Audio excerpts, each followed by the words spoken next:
So yun. Good morning po. So yun, wala po tayong vlog for several days mga digma, no? So paano ko ba umpisan to? Na ano po kasi ako mga digma, na nataga yung aking paa. So ayan po yung paa ko. Nataga po siya nung 16 September 16 po. So yun, natahi po siya. Ngayon pa lang po ako nakakatayo-tayo mga digma. Ilang araw na dumudugo. Hanggang ngayon naman dumudugo, pero hindi na tulad nung una. Kaya hindi po ako nakakapag-vlog mga digma. Mama baby. Ito, dagdag ko pa mga digma, no? Tawag doon, na ano kasi ako mga digma, ilang araw bago ko gusto nila akong dalhin sa ospital para tahiin. Ayoko, kaso yun nga, napilitan din ako kasi nga ayaw tumigil sa pagdugo. Tapos nag-positive pa sa yun nga, tetanus. Sa pangalawang araw doon ko pa lang nilagay, hindi nila sa ospital. Yun, medyo nagpositive sa tetanus, pero okay naman na. So yun, sa mga nasusugat dyan, kahit na galos lang yan, basta nagalos sa mga bakal, kailangan magpa-inject tayo ng tetanus. Kasi yung sa akin mga digma, ayoko magpadala sa ospital Pagkalaan ng 2 araw, pangalawang araw doon pa lang ako nagpadala.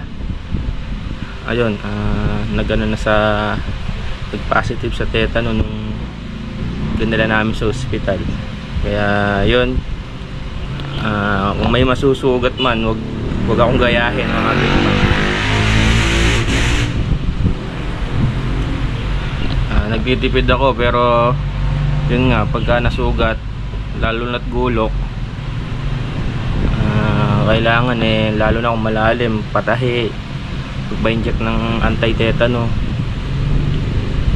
Ako, inaano ko yung gastos. Bandang huli, lumaki pa yung gastos. Nagtitipid ako, ang bandang huli, lumaki pa yung gastos. Bali, dalawang balikat ko yung may inject. Hanggang ngayon yata maitim pa yung pinag-inject So yun, kaya wala tayong ngayon, wala tayong upload mga digma. Hindi ako makagalaw-galaw kahit dito sa bahay. Hindi na ako yung nagluluto, kahit sana pagluluto lang makapag-vlog. Hindi nga ako makagalaw, gawa ng dumudugo pagka nilalakad ko. So yun, kaya wala po tayong upload.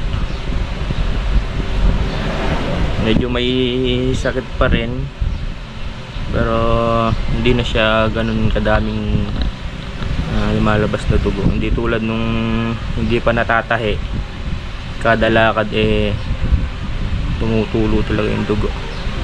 Tsaka yun, nararamdaman ko na namamanhid, kaya nagpadala na rin ako sa ospital. So yun, kaya po wala tayong upload, no? Siguro mga ilang araw pa, pagka pinatanggal ko yung kasi yung ginamit mga digma stapler, hindi naman yung tahi. Pagka napatanggal yung mga stapler siguro makalusong-lusong na tayong konti-konti. Pero hindi naman tayo yung magbabasa, kahit lang tayo doon, tagaturo kung ano yung gagawin. So sa ngayon, si Bulstaggat yung kasama naming isa ang lumulusong na sa bawit. Bali lumusong na sila kanina. yun, sila munang lumulusong sa bawit. Tsaka siya muna, si Bullstag munang nag-aasikaso ng dapat kong asikasuhin. Kaya mga ilang araw pa siguro pagka napatanggal ko na yung, hindi naman na ano pagka napatanggal ko yung mga stapler, makakalusong na tayo. So ayan mga digma, hanggang dito na lang to.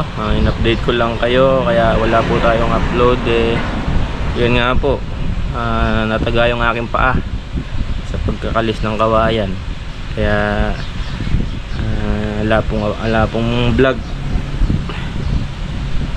Hindi naman ako makapag vlog dahil wala naman po ako nagagawa din. Nandito lang kami ni Mama Bebe nagbabantayan. Yun, pasensya na po sa mga viewers ko kung wala po tayong vlog for ilang araw, pero pagkagaling ko po, magba-vlog po ulit. So ayun, hanggang dito na lang po, at maraming salamat sa walang sawang panonood at suporta. Yun, maraming salamat po. Hanggang sa susunod na pagbablog mga digma, no? Yun, abangan nyo na lang, mga ilang araw lang naman basta eto nakita ko nang natuyo na pwede na po tayo makalusong. So yun, hanggang dito na lang to mga digma, and ciao, merci.